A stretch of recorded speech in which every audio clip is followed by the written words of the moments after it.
Bonsoir, bienvenue. C'est un autre épisode de la Télé d'ici. Ce soir, la Télé d'ici va célébrer des excellences. Alors, pour rappel, en 2012, le président de la République, M. Alassane Ouattara, prenait un décret pour instituer les Journées nationales d'excellence. Et en 2013, la première édition se tenait, donc un an après. Et depuis, ça dure quoi? Une dizaine d'années maintenant. Le but, c'est évidemment de récompenser des acteurs de la vie socio-économique et administrative qui ont fait preuve d'un haut degré dans l'accomplissement de leurs activités et leurs obligations respectives. Ce soir, on a choisi de braquer les projecteurs sur trois de ceux qui ont été récompensés cette année pour l'édition 2013 de cette journée nationale d'excellence. Ils nous feront donc la gentillesse d'être en plateau avec nous. On essaiera de comprendre et de percer le mystère de leur succès. Voilà, ils sont de profils différents et c'est ce qui est aussi intéressant dans cet autre épisode de la Télé d'ici. Papsec va nous visiter. Peut-être qu'à sa façon, il nous dira aussi qu'est-ce qu'il a fait pour que nos invités ce soir soient primés par les autorités ivoiriennes. Peut-être qu'ils ont fait un tour du côté de ce grand marabout célèbre qui nous vient du Sénégal, voilà, Sénégal ami. De temps en temps, il est de passage en Côte d'Ivoire pour donner des masterclass. Gliss est là, elle nous livrera certainement une météo totalement hybride, comme elle sait si bien le faire. Une météo totalement hybride, totalement bizarre. Heureusement que vers la fin, on se retrouve. Et puis, depuis quelque temps, elle nous a habitués à des dictons un peu bizarres aussi. En définitive, c'est une météo totalement bizarre. Sonia est avec nous. Voilà, planter le décor. En toute fin d'émission, on sera rejoint par le parolier Zadi Woudi. Il sera live sur la scène de la Télé d'ici. Bonsoir. Bienvenue. Ce programme vous est présenté par l'Onassi Online.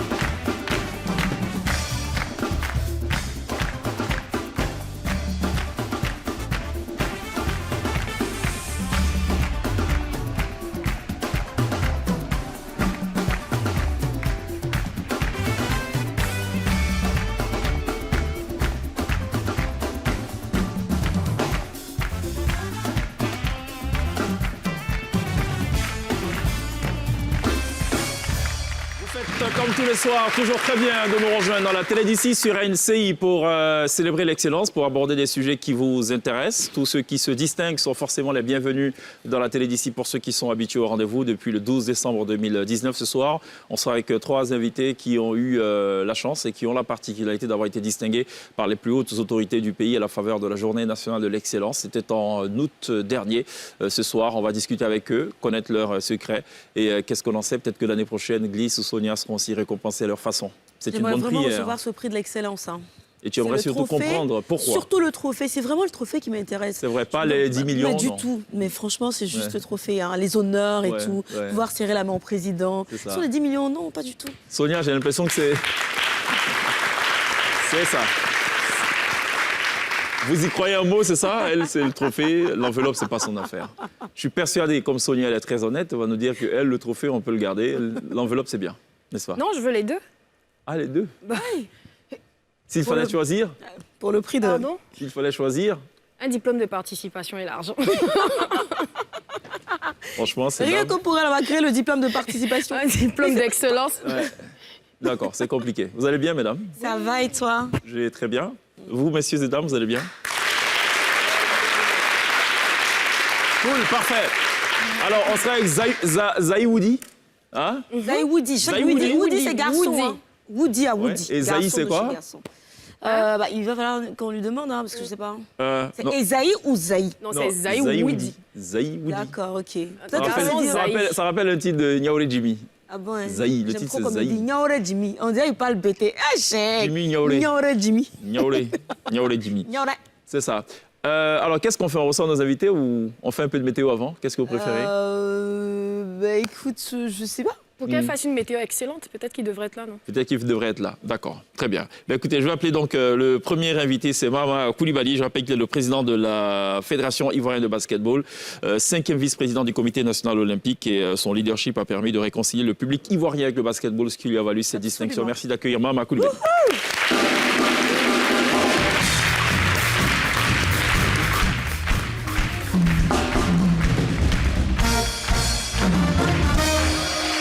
Ça va, maman? Oui, très bien, merci. Bienvenue. Oui. Maman nous a ramené le trophée. Ouais, c'est ça. Attention, parce que Glisse pourrait piquer le trophée. Hein. Bien sûr. Elle a dit, elle, c'est le trophée qui l'intéresse. Je ferai semblant de faire une petite photo. Oui, tout à fait. Et puis après, si vous ne voyez pas le trophée, c'est que Arsène Lupin serait passé par là. Ah, d'accord, ok. Bon, allez, à la suite de Mama, je suis très heureux d'inviter une consoeur, c'est Ma Camara, journaliste, reporter d'images, spécialiste en sécurité et défense. Il n'y a pas beaucoup de femmes qui sont spécialisées en sécurité et défense. Elle est aussi membre fondatrice de Médias Sans Frontières, MESAF. Elle est responsable adjointe de l'agence de presse Top News Africa et enseignante en journalisme et en communication. Je vous prie de l'accueillir.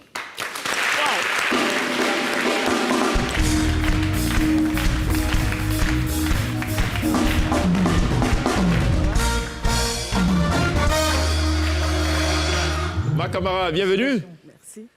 Je vais demander à la T-Band pourquoi la T-Band accueille nos invités avec la musique de Kéké Kassiri. Ça fait un peu belliqueux quand même. Non, mais parce que c'est des guerriers en fait. Des guerriers. Exactement. Ils ont lutté Ils étaient pour en avoir... lice face à d'autres personnes et ils c'est ont vrai remporté. Non, je suis ravie de la voir. En fait, je pense que le prix d'excellence va permettre aussi de découvrir de nouveaux visages parce que derrière vos médias, enfin tout ce que vous faites, en fait, on ne sait pas forcément qui est Ma Camara, mais moi, je suis très contente de vous voir ce soir. Ma Camara. Merci beaucoup d'être là, Ma Camara. Allez, troisième et dernier invité, et non des moindres, the last but definitely not the least, professeur Tia Jean Gonti, le professeur titulaire depuis 2019 est responsable de la mise en place d'un incubateur d'entreprise à l'UNA depuis 2022. Il a produit une quarantaine d'articles et encadré 5 thèses de doctorat et plusieurs masters. La qualité de ses recherches lui a permis d'obtenir des financements pour 7 projets de recherche auprès de plusieurs institutions nationales et internationales. Et ce soir, il nous vient gentiment. Merci de l'accueillir.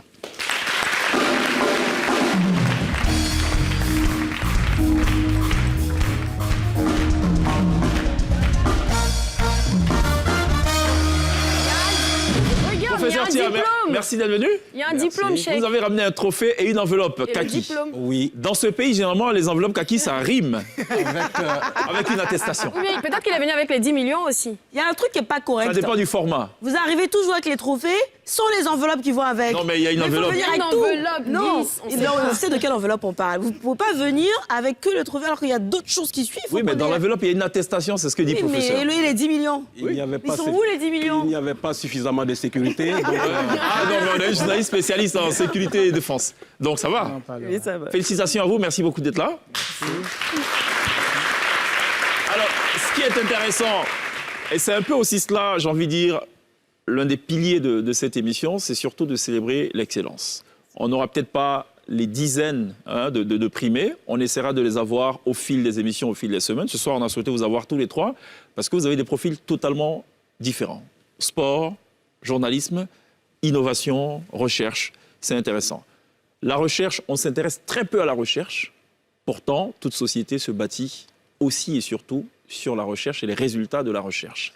On aura comme ça des échanges croisés pour essayer de comprendre un peu pourquoi c'est vous qu'on a choisi et pas Sonia et pas Glisse. Peut-être parce qu'elles sont très portées pour l'une sur l'enveloppe et l'autre le trophée, alors qu'il faut être focus sur son travail. Je pense que ça sera ça. Avant cela, il y a une météo pour savoir si tout va bien se passer, parce que le professeur a évoqué tout à l'heure les risques de sécurité et tout. Il aurait pu aussi évoquer les risques d'intempéries ou de pluie diluvienne ou qu'est-ce que j'en sais. D'accord ? Il y a une météo juste après ça.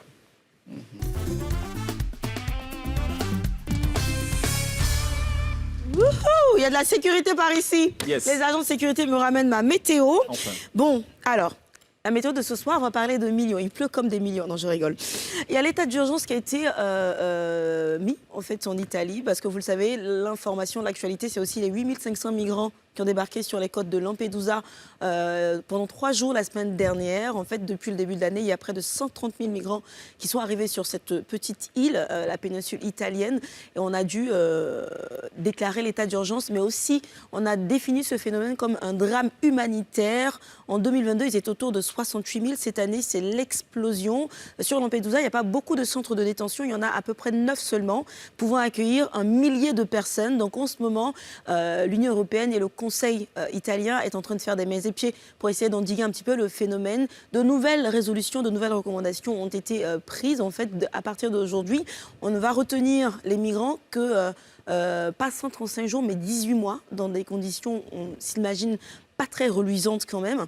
Et puis un message qui a été envoyé directement à l'Afrique, puisque la plupart de ces migrants viennent finalement de l'Afrique, de la part de la présidente de la commission. Elle interdit, ou sinon elle met en garde tous les migrants qui outrepassent les règles européennes et qui passent par des passeurs, des trafiquants pour arriver en Europe, ils seront tout simplement arrêtés, ils seront expulsés du territoire italien, du territoire européen.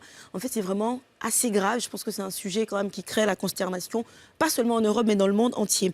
Alors, ce qui arrive n'est pas non plus très gai. Selon un communiqué du ministère des Affaires étrangères français, connu également sous le nom de Quai d'Orsay, une directive a été émise demandant aux acteurs culturels de ne plus inviter des artistes originaires du Niger, du Mali et du Burkina Faso.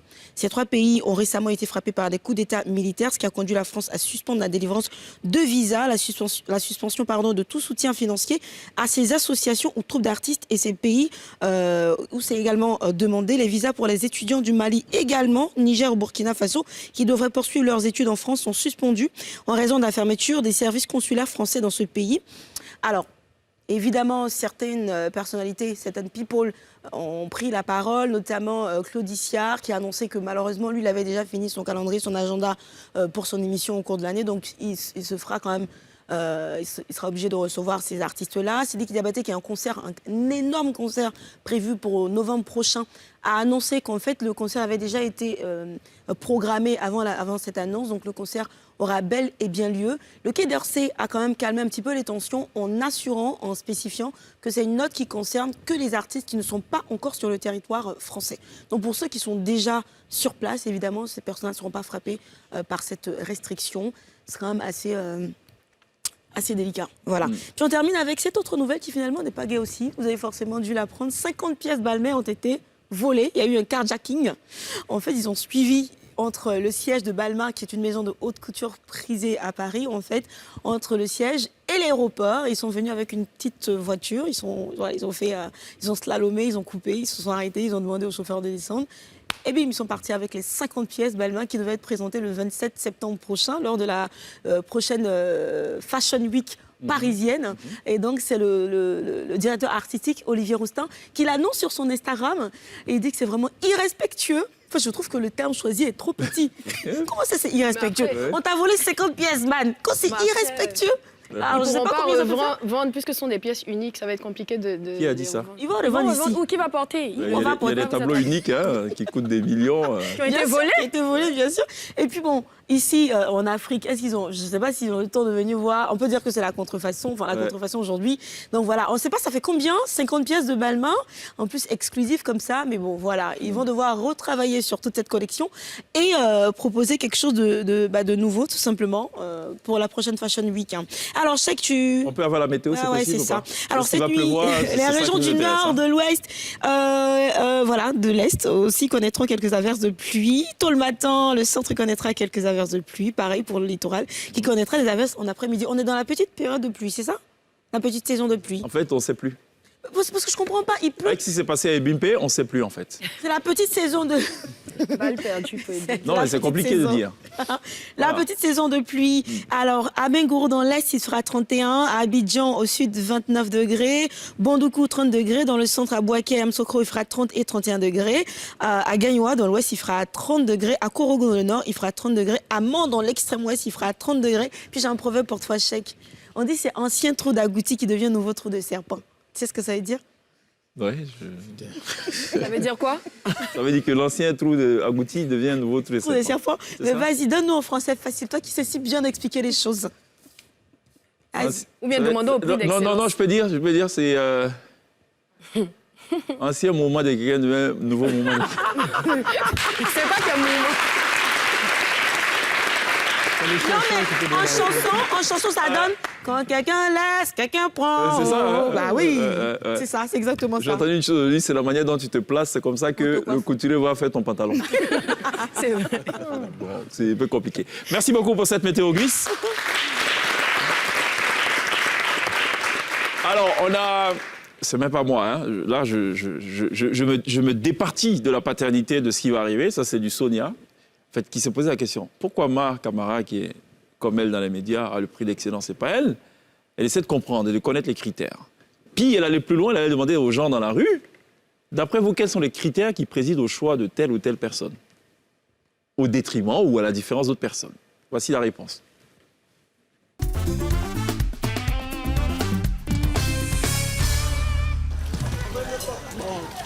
sais pas en fait. Je ne vais pas mentir. Non, je ne connais pas. J'ai entendu parler du prix d'excellence, mais je ne sais pas comment faire pour avoir ce prix-là. Je ne connais vraiment pas les critères. Nous aussi, on veut avoir les prix, mais on ne sait pas de quoi il s'agit. J'ignore vraiment. Il faut en fait excellent dans le domaine dans lequel on s'inscrit. Il faut être non seulement performant dans ce qu'on fait, il faut toujours penser à s'améliorer, se donner plus de moyens en fait pour être toujours meilleur dans tout ce qu'on entreprend en fait. Que ce soit dans les études, dans les activités dans lesquelles on s'inscrit et tout. Non, malheureusement, je ne connais pas les critères pour un prix d'excellence. Pourtant, ça m'a vraiment bien intéressé la dernière fois que j'ai suivi l'émission de remise des prix d'excellence. Et j'aimerais aussi savoir quels sont les critères au cas où j'ai à l'avenir une activité où j'excelle dans un domaine pour comprendre qu'est-ce que les étapes à suivre aussi pour pouvoir moi aussi recevoir le prix d'excellence. Je ne sais pas les critères pour le prix de l'excellence. Mais en fait, ce que je voulais savoir, à quoi répond ce prix? Bon, allez, vous avez un peu un aperçu de ce que pensent, je ne dirais pas les Ivoiriens, mais de ceux que Sonia, toutes les personnes que Sonia a questionnées. Voilà, des gens qui sont de son camp et de son bord. Non, ce qu'on voulait savoir. Ouais. Après, ça répond. Pour ce que je sais dans le décret qui a été pris par le chef de l'État, l'objectif de ce prix est de récompenser les acteurs de la vie socio-économique et administrative qui ont fait preuve d'un haut degré d'exemplarité dans leur domaine et leurs obligations respectives. Qu'est-ce qu'on vous a dit quand on vous remettait les trophées?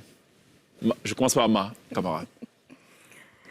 Alors, qu'est-ce qu'on nous a dit? Ils ont simplement remis le trophée. Le message du président de la République de nous féliciter et également d'encourager vraiment d'autres personnes à postuler et à avoir ce prix. C'est un prix de distinction. Voilà, vous postulez, nous, dans notre domaine de communication, vous postulez sur un projet et c'est ce que j'ai fait. D'accord, il faut postuler. Vous postulez, voilà. Donc la formule a changé.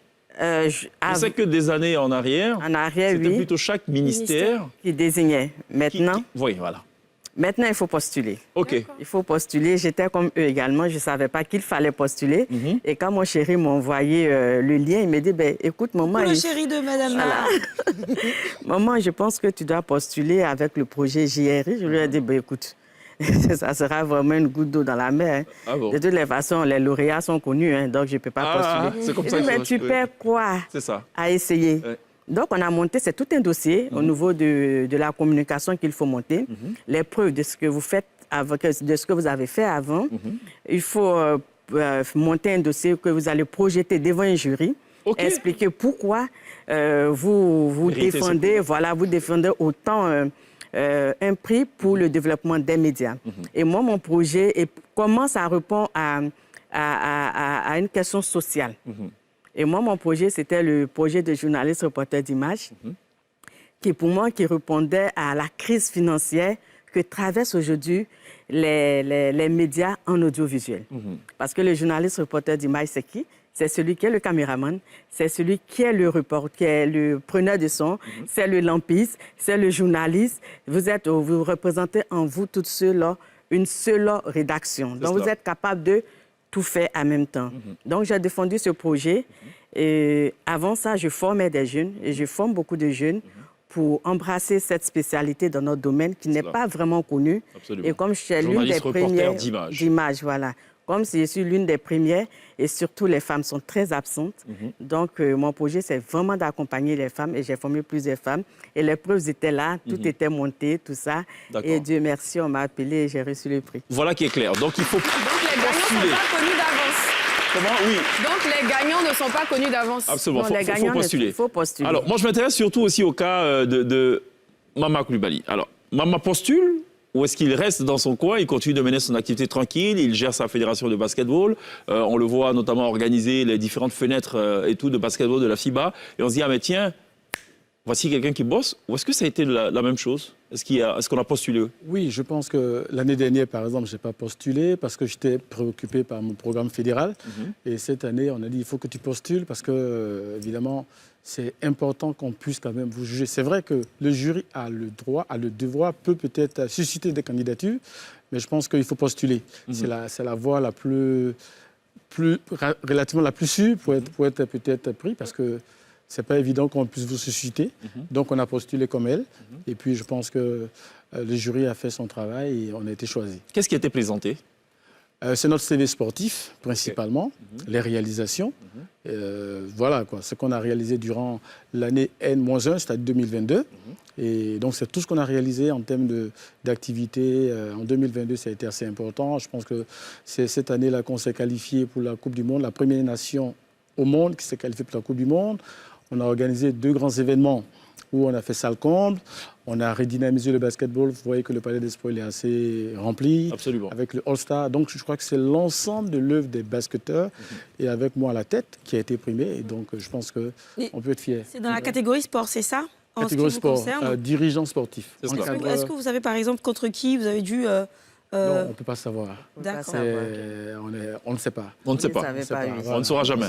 On saura peut-être un jour. Ici, voilà. Professeur Tia. Oui. Comment ça fonctionne avec vous? Parce qu'on est dans un tout autre domaine. Hein. Là, on parle maintenant de recherche, d'innovation. Comment ça? On parle de recherche, on parle d'innovation. C'est exactement le même processus. D'accord. Au niveau du ministère de l'Enseignement supérieur et de la recherche scientifique, il y avait 3 prix. Le prix du meilleur enseignant-chercheur, le prix de la meilleure action de valorisation de la recherche et de l'innovation. Ce que vous avez obtenu? Oui, ce que j'ai obtenu. Et puis, il y avait le prix du meilleur étudiant. D'accord. Alors, donc, pour nous, les critères, c'est effectivement le travail qui a été abattu depuis que j'ai été recruté à l'enseignement supérieur, c'est-à-dire depuis 2007, les publications qui ont été produites, d'accord. Ensuite, les thèses qui ont été encadrées et également les résultats de recherche qui ont fait l'objet donc de valorisation, de transfert au niveau de la communauté. Est-ce que vous avez eu à, je ne dirais pas être auditionné, c'est peut-être dur de le dire, mais est-ce que vous avez eu à faire, comme Ma Camara, une présentation devant un jury? Alors, chez nous, il n'y a pas eu d'audition. C'est donc un dossier que nous avons monté. Mais l'administration, donc votre administration, la présidence de l'université voit un peu ce que les chercheurs et les enseignants-chercheurs font dans l'université. On voit déjà qu'il y a un potentiel. Donc, les responsables hiérarchiques qui viennent vous voir, ils disent la candidature pour le prix d'excellence a été lancée. On pense que tu as le potentiel, il faut postuler. Alors, donc, tu montes le dossier avec tout ce que cela comporte. Et vous déposez les dossiers et donc on passe à la sélection des dossiers. C'est intéressant ce que vous dites parce que ça me donne tout de suite une petite idée à laquelle il faut absolument qu'on pense pour l'édition prochaine, 2024. Peut-être postuler dans la catégorie le plus grand nombre de pubs dans un talk show télé. Allons à la pub.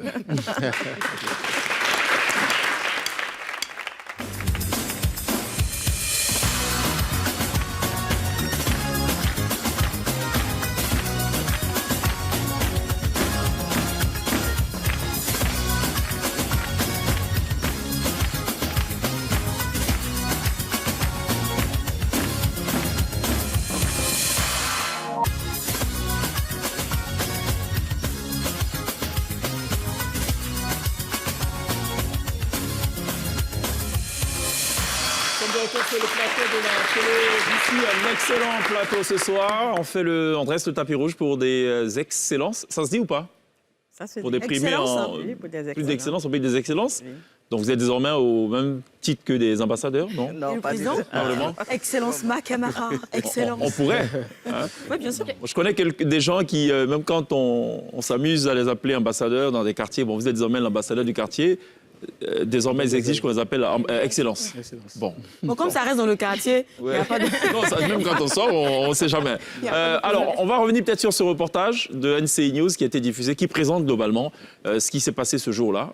C'était le 5 septembre dernier, pour rappel, le prix d'excellence, qui a été, pour rappel, en raison donc du deuil national, en mémoire à Henri Konan-Bédié, ancien président de la République, a été donc finalement reporté au 5 septembre. On va regarder cet élément de NCI News et on revient juste après.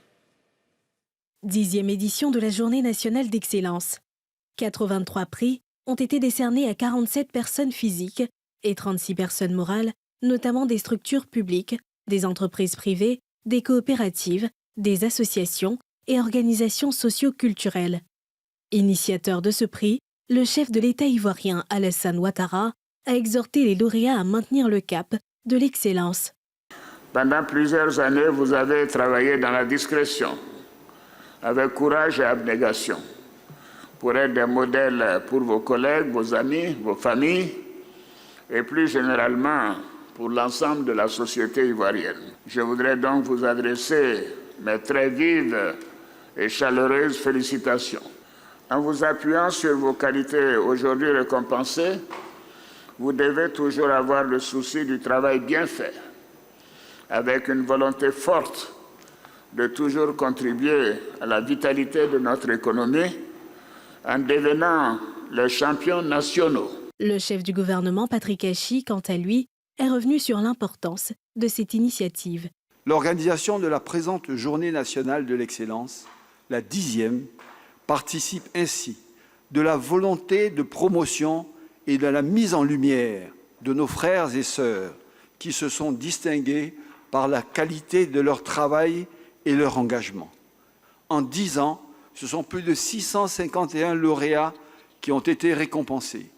Auréolés de cette distinction, les lauréats saluent cette reconnaissance nationale. Recevoir un prix d'excellence, c'est un cachet qu'on apporte à notre métier, à notre fonction de journaliste en tant que journaliste reporter d'images. C'est l'année de la jeunesse et je constate vraiment que la jeunesse est mise à l'honneur à travers ce prix que j'ai reçu. Mes sentiments sont ceux d'un préfet comblé, heureux et fier d'avoir été ainsi honoré par le chef d'État lui-même. Je pense que ça nous encourage à travailler à ce que l'écosystème du basketball soit une réalité et que la Côte d'Ivoire soit un pays de basketball et que ça puisse servir d'exemple à l'ensemble des acteurs. C'est une fierté, c'est la reconnaissance du travail fait et c'est la suite du premier prix que j'avais déjà reçu, qui était le prix du meilleur directeur des ressources humaines de l'administration. Nous sommes parmi les gens sélectionnés aujourd'hui. Cela veut dire que nous avons une reconnaissance nationale, sinon je dirais internationale, parce que c'est une référence internationale. Il est très important, il montre que tous mes efforts au cours de cette année ont été récompensés. Je trouve que la classe de 3e, malgré ce qu'on en dit, c'est vraiment pas une classe compliquée si on suit vraiment les cours et si on fait l'exercice que les professeurs nous donnent. Chaque lauréat a reçu un trophée, un diplôme et un chèque d'un montant de 10 millions de francs CFA. Yes, on parle d'excellence ce soir dans la télévision et c'est jusqu'au terme de cette émission. Alors, on va peut-être s'intéresser de façon concrète à ce que vous avez réalisé. Professeur Tia, au niveau de la recherche, vous avez mis au point un procédé novateur de transformation de la banane plantain trop mûre en semoule de longue conversation et qui offre un double avantage, celui de réduire des pertes post-récolte et de réduire également la pauvreté chez les producteurs. Et ce procédé, je pense, a été implémenté par 3 coopératives. C'est cela. Concrètement, qu'est-ce qui vous a inspiré et comment ça marche? D'accord, merci bien. Vous me donnez là l'occasion vraiment de mettre un peu au grand jour ce que nous faisons dans les coulisses. Parce que vous avez dit tout à l'heure qu'on ne s'intéresse pas trop aux chercheurs. Aujourd'hui, on a l'occasion et je vous dis merci de nous offrir vraiment cette opportunité. Alors, l'histoire avec la banane plantain commence donc dans un village d'Abangourou, qu'on appelle Amelika. Je fais une mission pour un projet sur le manioc. Et une mémé, qui est la mère d'un ami, nous fait un mets qu'on appelle généralement en baoulé Ngbo et en Aïe Mbaou. Alors, ce mets est fait donc à base de la banane plantain. On fait la purée qu'on mélange à la poudre de manioc, disons à la farine de manioc. Et donc, la pâte qui est obtenue est émotée et après émiettée et on fait des grains et on fait cuire à la vapeur.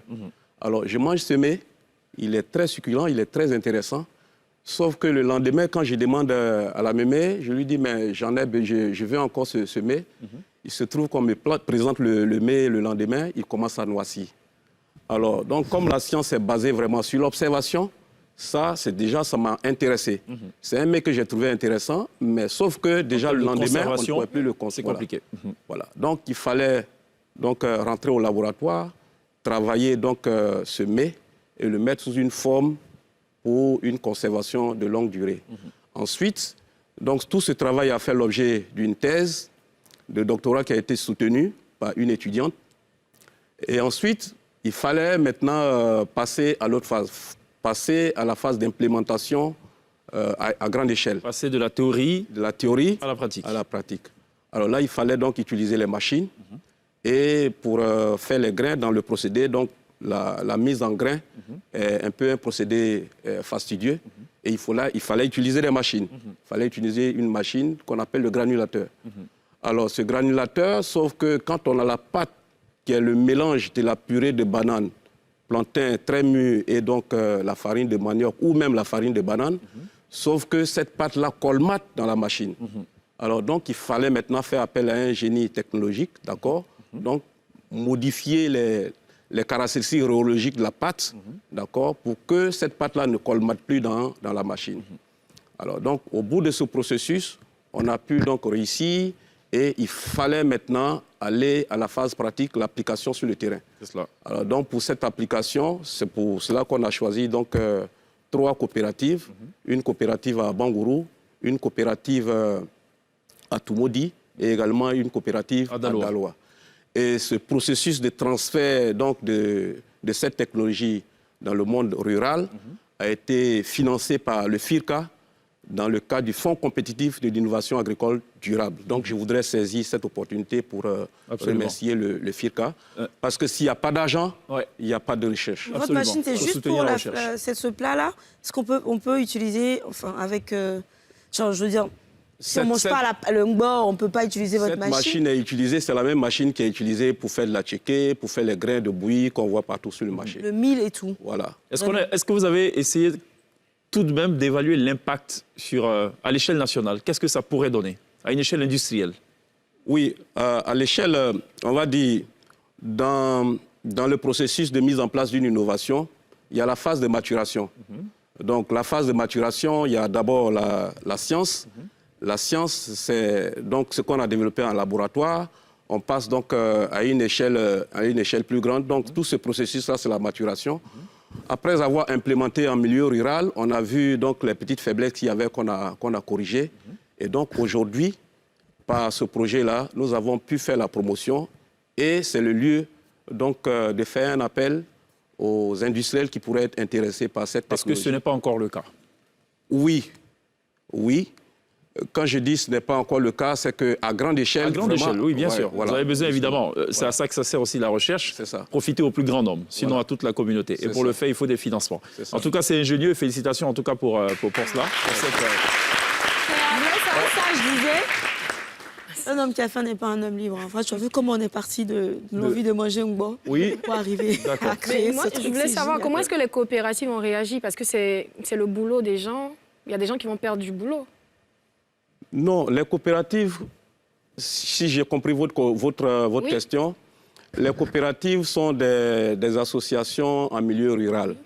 Et donc, nous, notre travail qui a consisté à apporter le savoir, apporter des connaissances, donc ce que nous avons généré, nous avons transféré gracieusement aux populations. Comme le procédé est déjà breveté, donc ce procédé a été transféré gracieusement aux coopératives.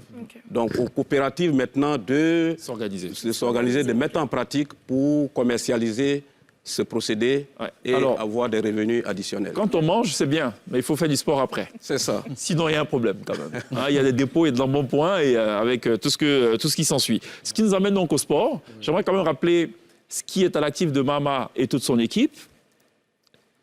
Le nombre de licenciés va croissant. Depuis 2020. On est passé de 848 licenciés au basketball en 2020 à 9030 en 2021, puis à 2772 en 2022 et à 3275 en 2023, soit un total de, alors je me trompe peut-être, mais un total de 6950 licenciés à ce jour. C'est juste, hein?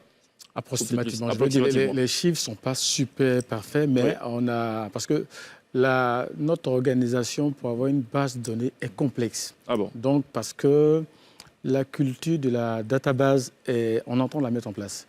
Donc, c'est tout un processus. Mais déjà, ce qu'il faut retenir, il y a une croissance des acteurs directs parce qu'il faut les documenter, il faut les identifier.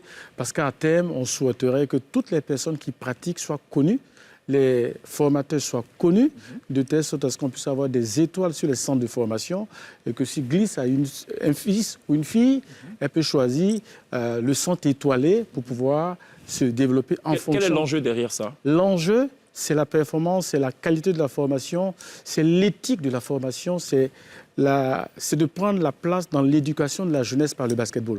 Et en fait, globalement, la vision, c'est de faire de la Côte d'Ivoire un pays de basketball à travers les 31 régions. C'est en train d'être fait parce que là, on est deuxième nation de basketball en Afrique, derrière le Sud-Soudan. On l'a appris hier et on est passé de la 42e à la 33e place mondiale. Oui, ça c'est vraiment une performance à saluer de l'ensemble des acteurs par rapport à l'ensemble du travail qui a été fait.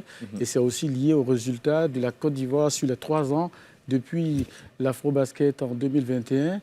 On a été vice-champion Afro-Can et on a été première nation qualifiée pour la Coupe du Monde. On a fait une performance de haut niveau. Donc, je pense que c'est à saluer. Absolument. Et dans cette veine, justement, ce sont 185 clubs qui sont aujourd'hui répartis sur toute l'étendue du territoire. Les clubs affiliés, j'espère que les chiffres sont parfaits, j'espère, pour cette fois. Donc, le nombre de clubs affiliés est également en progression avec 55 en 2020, 59 en 2021 et 64 en 2023. Oui, ça c'est parfait. Ça, c'est bon. Oui, là, c'est bon. Quand on n'a pas su les gros chiffres, on se trompe moins. Ça, c'est ce qu'il faut retenir. Et donc, Mama désigné meilleur dirigeant et la FIB meilleure fédération en 2022 aussi. Il faut le rappeler par Sport Plus également. Alors, je pense que dans cette performance, il y a aussi le fait qu'une année, vous avez fait venir des basketteurs des États-Unis, c'était ça? Tout à fait. Ça avait vraiment créé une vraie... un intérêt et il y a des éléments qui ne sont pas tangibles ici. C'est le nombre de parquets qui se construit à travers toute la Côte d'Ivoire. Aujourd'hui, il y a une adhésion de la jeunesse pour le basketball. Et d'ailleurs, je l'annonce ici. Moi, mon prix, c'est-à-dire les 10 millions, je vais réhabiliter 2 terrains, un à Tout-le-Pleu, un à San Pedro. C'est-à-dire ça va partir aux basketteurs en termes de développement des infrastructures de proximité. Absolument. Donc voilà, glisse. Alors, on va peut-être parler du projet majeur de Mama, peut-être en troisième partie. Oui. L'ambition, c'est de faire construire un aréna qui serait évidemment naturellement financé par le gouvernement de Côte d'Ivoire. Oui. Encore faudrait-il que le plaidoyer soit entendu et compris. Oui. Est-ce que ce prix va quelque part encourager la prise de décision ou l'accélérer? On va y arriver dans quelques instants. On a un kiff du jour. Oui. Ça va parler de mairie. Oui. Parce que Sonia, tous les soirs, elle a un problème dans cette émission. Soit elle apprend à faire du roll ball et ça se finit en soul ball. Elle a des problèmes d'argent et bon, elle veut sauter sur les enveloppes de nos invités. Et là, elle a un souci pour se faire établir un extrait de naissance. Ouais. Voilà, elle a trouvé apparemment la solution. C'est le kiff du jour.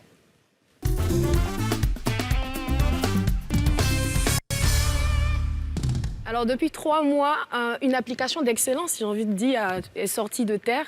Désormais, fini les tracasseries pour aller établir nos documents administratifs grâce à une application qui a été créée par un jeune entrepreneur. Alors, le but de l'application, c'est de nous faire gagner du temps. Parce que c'est vraiment compliqué de toujours aller s'arrêter à la mairie chaque fois qu'on a besoin d'un document pour l'établir. Alors, comment ça fonctionne déjà? Quels sont les documents qu'on retrouve sur le site? Ce sont les extraits d'actes de naissance, des actes de mariage, des actes de décès et des casiers judiciaires. Vous devez vous demander combien ça coûte. Eh bien, les prix varient entre 3 000 et 8 500 francs pour 2 documents. Alors, comment ça fonctionne? On va sur le site, on sélectionne le document qu'on recherche, on va remplir donc nom, prénom, rajouter un extrait de naissance dans le cas où on a besoin d'un casier judiciaire et ensuite on va demander à se faire livrer à notre domicile ou bien sur notre lieu de travail. Alors, en fonction du document, si votre mairie est dans votre localité, la livraison va se faire entre 2 et 4 jours et si la localité est hyper loin... Moi, je suis née à Danané. Si tu es né à Danané, c'est entre 2 et 7 jours en fonction voilà, du fait qu'ils doivent aller. Et pour ceux qui vivent à l'extérieur du pays, donc les Ivoiriens de l'étranger, ça va durer entre 2 et 4 semaines. Alors je leur ai demandé, mais comment on est sûr que lorsque vous finissez nos documents, vous n'allez pas les utiliser pour faire autre chose? Donc alors, la protection des données personnelles. Protection des données. Ça va être ma question. Voilà.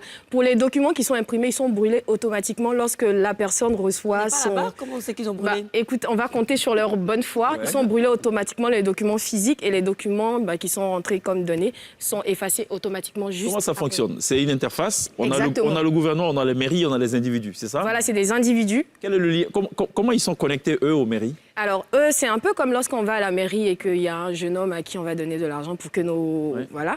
Donc, voilà, un démarcheur. Donc, c'est un peu des démarcheurs qui vont aller directement vers ces mairies parce qu'ils ont l'habitude de faire des démarches. Okay. Et ça va aller vite en fonction de... C'est de la sous-traitance, en quelque sorte. Voilà, c'est de la sous-traitance. Quand on renseigne ce formulaire électronique, quels sont notre nom, prénom? Nom, prénom, en fonction du document dont on a... Date de naissance, exactement. Et tout, numéro de téléphone et tout? Notre mairie et lieu de livraison également. Ah bon. Et après, tout ça, c'est brûlé?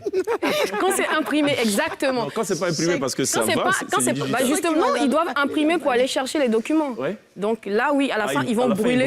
Ils brûlent tous les documents. C'est effacé. Ah bon? Exactement. Ils m'ont assuré et j'ai demandé à certaines personnes qui... En tout cas, pour l'instant, ça va toujours quelque part, en tout cas. Mais j'ai demandé à certaines personnes qui ont utilisé l'application. Pour l'instant, ils sont satisfaits. En 2 jours, ils ont vraiment reçu leurs documents. Ils ont été livrés. Le débat n'est pas là. Le débat, c'est la protection des données personnelles. Je pense que ce débat, on le fait tout le temps. Après, il faut qu'on... Ce débat, on le fait tout le temps, même sur les réseaux sociaux où on est. Ils nous disent qu'ils effacent. Est-ce qu'ils effacent vraiment? On ne sait pas. Ça, c'est un sujet qui interpelle quand même. Elle est journaliste, donc les questions de protection... Comment on peut être sûr que, par exemple, lorsqu'on va même sur une plateforme et qu'on décide d'effacer, que c'est vraiment effacé? Ça, on ne peut jamais vraiment en être sûr, en fait. Sauf si elle nous dit... Il y a vraiment trop d'informations personnelles. Il n'y a pas de poubelle en termes de digital. Il n'y a vraiment pas de déportoir et autres en termes de digital. Vous imaginez quand vous prenez une photo avec votre téléphone portable et que vous effacez, si je pose la question où est-ce que ça va, on me dira dans la corbeille. Alors, allez dans la corbeille et effacez également votre photo. Ça va où? Ça reste quelque part dans le cloud, ça reste quelque part. Dans un trou noir, dans le quoi? Dans une poubelle invisible qui existe, mais qui est le digital. Donc, pour vous dire, dans le digital, on n'efface jamais rien, on n'écrase jamais rien. Il peut y avoir un bug et tout va remonter. Tout va remonter. Absolument. Je crois en 2018, il y a eu un bug sur Facebook et vous avez vu des anciennes photos qui dataient de combien d'années sont revenues. Donc, les conversations inbox se sont retrouvés un peu partout. Puis bon, ça a créé vraiment le drame que ça pouvait créer. Et ça a créé énormément de problèmes à Glisse en ce temps-là. Non. Marquons une pause. Allons la pub. On se retrouve juste derrière la pub. On va parler avec Ma Camara. On va essayer de revenir dans le détail sur ce qui lui a valu aussi cet autre prix d'excellence. À tout de suite.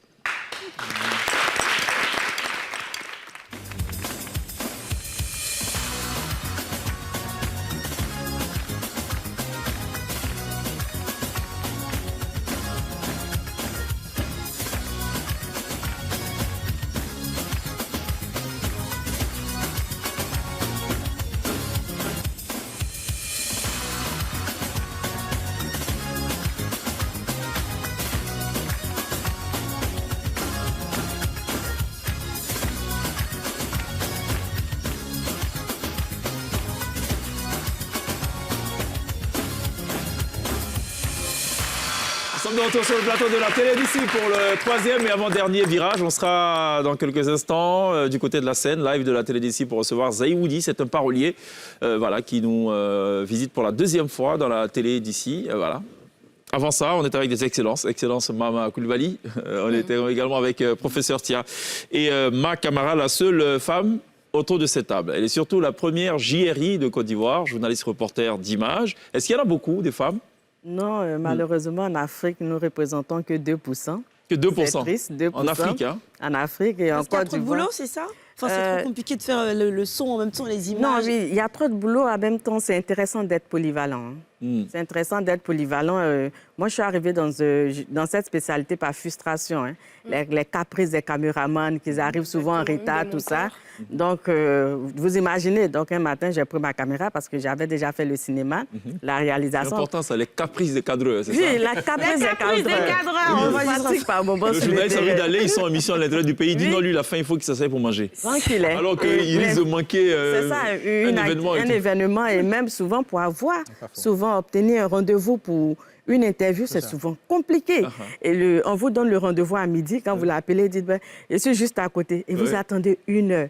À la fin, la personne dit bon, moi, je pars. C'est ça. Et donc, ça naît d'une frustration. Voilà, ça naît d'une frustration. Ça naît d'une frustration. Et comme j'étais un peu déjà polyvalente, donc j'ai saisi l'occasion et je me suis vraiment lancée. Et ça fait de moi, en tout cas, cette première femme JRI en Côte d'Ivoire, l'une des premières en Afrique, parce que je me suis spécialisée sur les questions de défense et de sécurité. C'est ça. Et très souvent, quand vous allez en reportage de guerre, on ne veut pas prendre de risques pour envoyer 2 ou 3 équipes. Donc, il faut une seule personne. Bon, oui, mais est-ce qu'ils sont réticents à envoyer une femme sur le terrain? Oui. Honnêtement. Oui, honnêtement, oui. Honnêtement, je ne parle pas du chéri qui a dit, présente-toi pour remporter ce prix. Non, parce que lui, j'imagine que tu es réticent déjà. Je ne parle pas de ça. Oui, au niveau, en tout cas, de nos patrons, oui. Moi, j'ai eu aussi ces frustrations-là à ce niveau.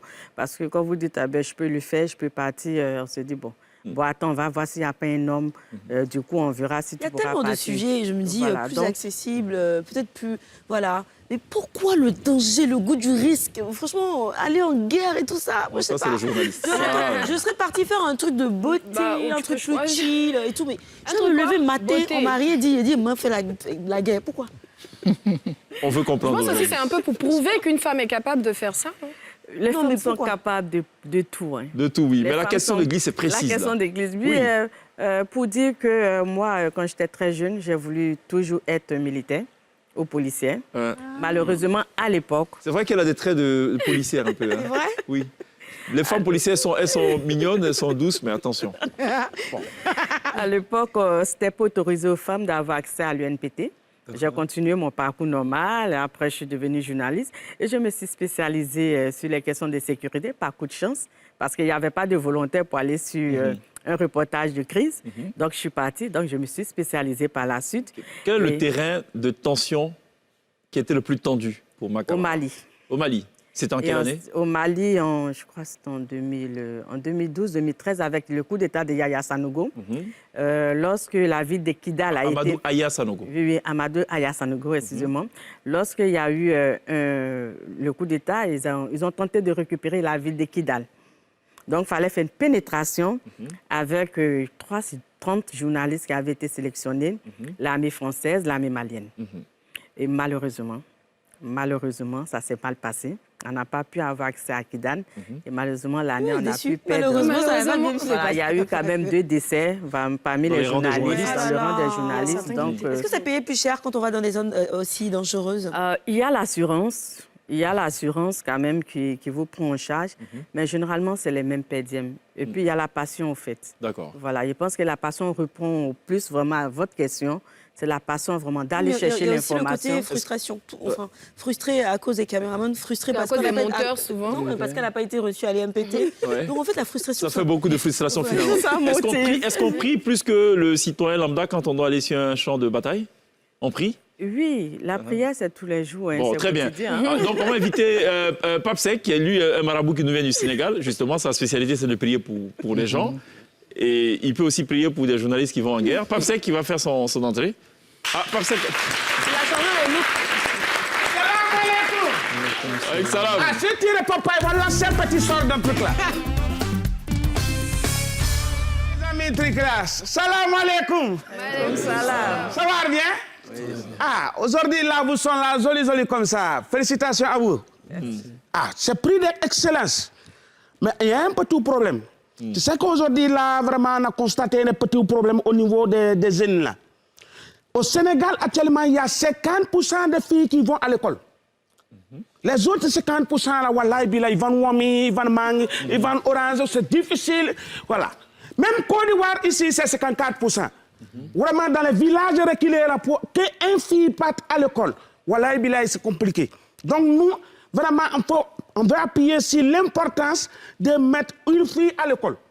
Parce que, par exemple, chez nous au Sénégal, quand un monsieur il prend son enfant, il a petit, il grandit, dès qu'il arrive là de des nets, s'il a vu que son... Bon, excusez-moi du thème, son forme là, c'est sorti comme Edoxy Yao, comme ça. Il enlève directement sur l'école, il se va mettre dans ça. Quand il dit, mais pourquoi tu as... Dans le champ. Oui, pour aller travailler dans ça. Mais quand il dit, mais ton enfant, il est arrivé CD, pourquoi tu enlèves? Il dit, ah, voilà, quand tu vois son forme là, c'est derrière là, c'est équivalent des licences qui est là, comme ça. Mais là, c'est compliqué. Non, c'est compliqué. La fille, elle arrive dans un restaurant, on lui donne menu. Hey, menu, il faut lire. Elle prend son doigt, il met sur menu, il fait... Là où il est tombé, là, c'est ça, il a commandé. Quand c'est venir salade avec sauce graine. Oh. Ça, c'est très dangereux. Il était avec son ami à côté, son série. Lui, il a déjà passé son commande. Il dit, bon, ton commande que tu veux là, tu veux ça épicé? Ah, lui aussi dit, moi, voilà, il ne peut pas manger et épicé en même temps. Donc, il faut donner normalement comme ça. À faire des cols, là, c'est très important. Même la fille, là, même, on lui a donné conjugaison. Hey. On dit, il faut conjuguer les verbes courir au présent. Il l'a conjugué, on dit, bravo. Il faut faire ça au futur. Il dit, voilà, il ne peut pas trop courir. Moi, j'ai asthme. Non, il faut mettre les jeunes filles à l'école. C'est très important. Il faut mettre les jeunes filles à l'école. C'est pourquoi c'est nous, au Sénégal, on dit, ça veut dire, oui, c'est ça. Ça veut dire simplement, si tu penses que tu peux pas peu, c'est que tu peux peu.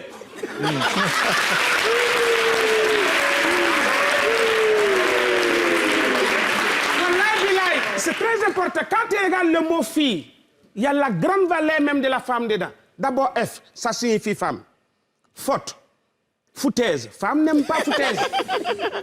Quand tu regardes I, c'est intelligente. Le premier L, c'est leader. Deuxième L, c'est libre. Le dernier E, wallahi billahi, c'est élégante. C'est éduqué. Ça veut dire que la femme même, là, il est né pour briller.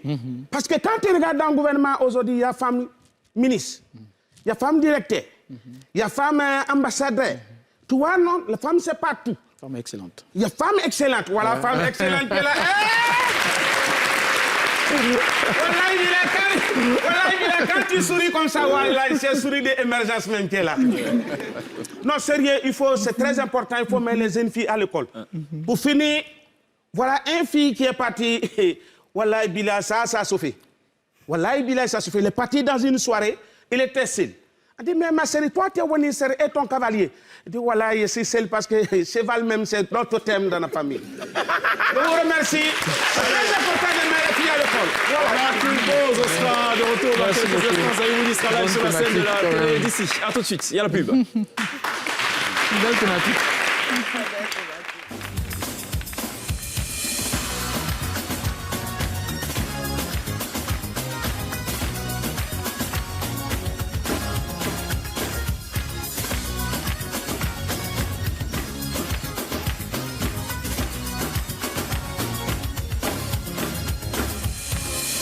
Zaïwoudi monte sur la scène de la télé d'ici. Sonia qui avait une ultime question. Yes, qu'est-ce que ça a changé dans votre vie depuis que vous êtes prix d'excellence? Ou dans votre travail? Ou autour de vous, après les 10 millions. Je complète. Ouais. La question de Sonia. D'accord. En 30 secondes. Oui, rapidement, je pense que une sorte de fierté d'assurance, un regard, on ne dira pas nouveau, une conviction pour dire, écoutez, vous faites quelque chose de bien et ça vous donne un peu d'aile, quoi. Ça vous permet de continuer à travailler. D'accord. Beaucoup d'assurance et puis beaucoup de conviction pour présenter des projets pour le futur. Professeur Thia? Moi, je dirais que ça contribue quand même à accroître la notoriété du chercheur que je suis, qui est dans les laboratoires qu'on ne voit pas très souvent. Et puis, c'est aussi important que le travail qu'on fait dans l'ombre soit reconnu. Ma camarade, voilà. Effectivement, comme il vient de le dire, le travail qu'on fait dans l'ombre soit reconnu. Et moi, pour moi, ce qui va vraiment changer, c'est cette formation que je mettrai à la disposition des journalistes en Côte d'Ivoire pour les spécialiser. Prochain front de guerre? Non, pas forcément en sécurité et défense, mais surtout les former en JRI, parce que le besoin il est présent et ce prix sera consacré à cette formation. C'est ça, c'est cela. Maman, on aura l'ARENA ou pas? Inch'Allah. Le prix doit être le permis pour solliciter l'ARENA, pour que si on le veut en 2025, on puisse organiser une Coupe d'Afrique. Je rappelle que l'ARENA, ce serait donc une installation entièrement dédiée au basketball. Pour organiser peut-être à des événements, voilà, mais principalement au basketball. Mama Coulibaly, ma camarade, professeur Thia, merci beaucoup. Félicitations pour cette distinction. Brice, on se dit à demain. À demain, chèque. Sonia, on se dit à... Jeudi. À jeudi. Jeudi, non, à demain. Demain, c'est... Mercredi. Mercredi. Bon, on verra, bien. Ma camarade est jumelle. Oui, c'est jumelle. C'est vrai? Oui. Aïssata camarade. Mais qu'est-ce qui prouve que c'est elle c'est une vraie jumelle, donc on ne sait pas si c'est elle qui est là ou c'est l'autre. Parce que les jumeaux nous jouent des tours. Alors, je le dis parce que dans 2 semaines, pour les portes du week-end, on fera une spéciale jumeaux. Et les jumeaux vont s'affronter dans cette édition. On n'oubliera pas évidemment de remercier ce Charles République qui nous aura mené jusqu'au terme de cette édition. Zaïwoudi est maintenant live, right now, sur la scène de la télévision. On se retrouve demain. D'ici là, take care.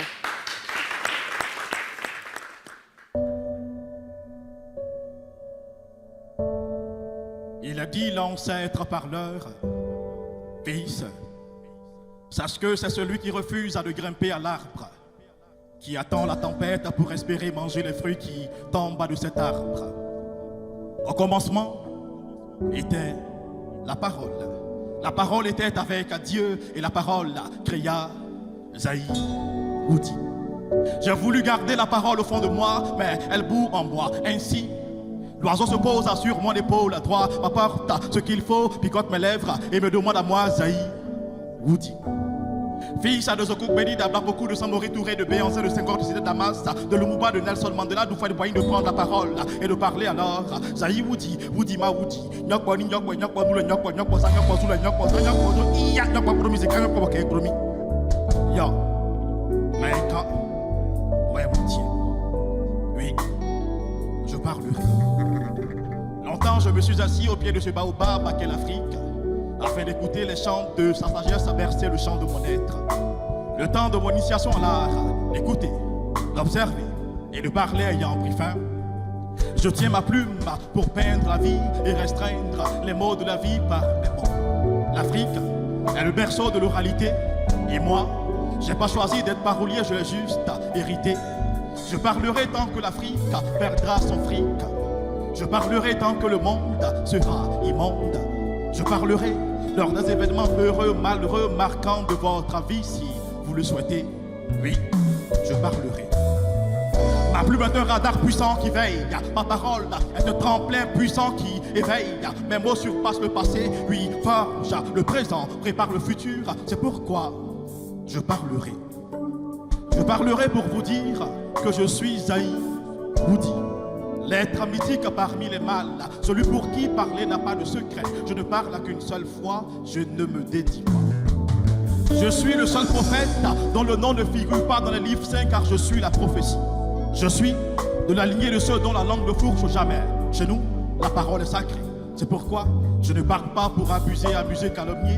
Je parle plutôt pour conscientiser, valoriser, protéger. C'est pourquoi j'aime à chaque fois dire je suis Zaï Woudi.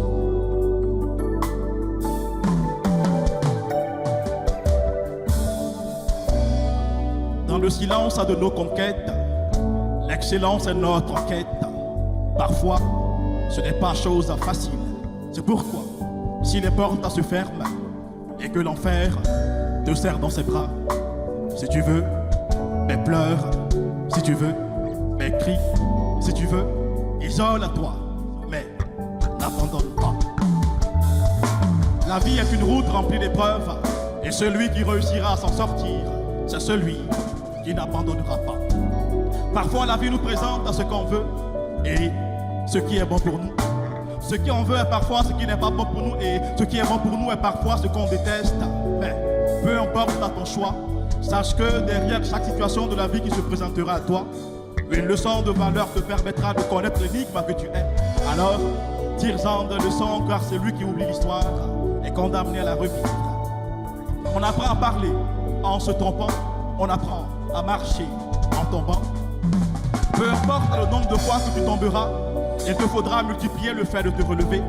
L'échec n'annule pas la valeur de l'effort fourni, c'est pourquoi essaie encore et encore, car c'est en essayant à plusieurs reprises que le singe apprend à bondir.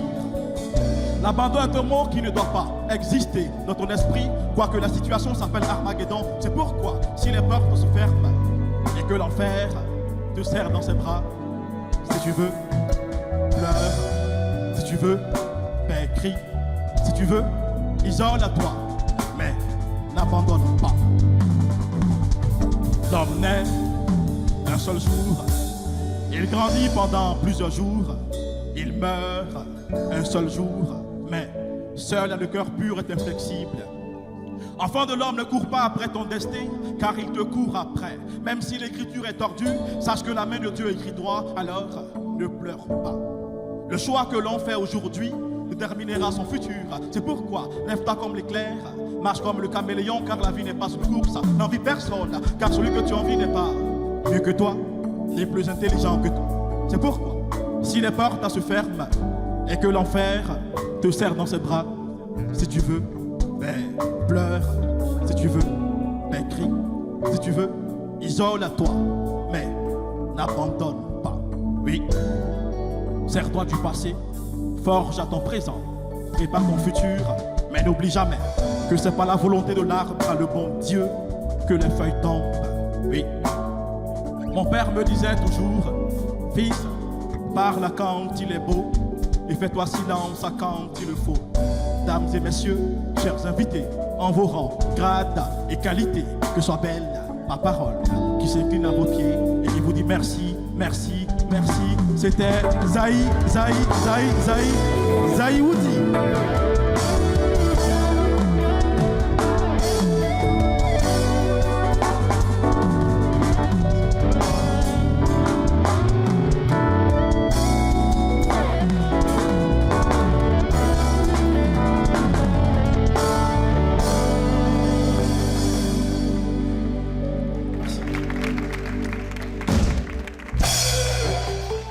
programme vous a été présenté par l'ONACI Online.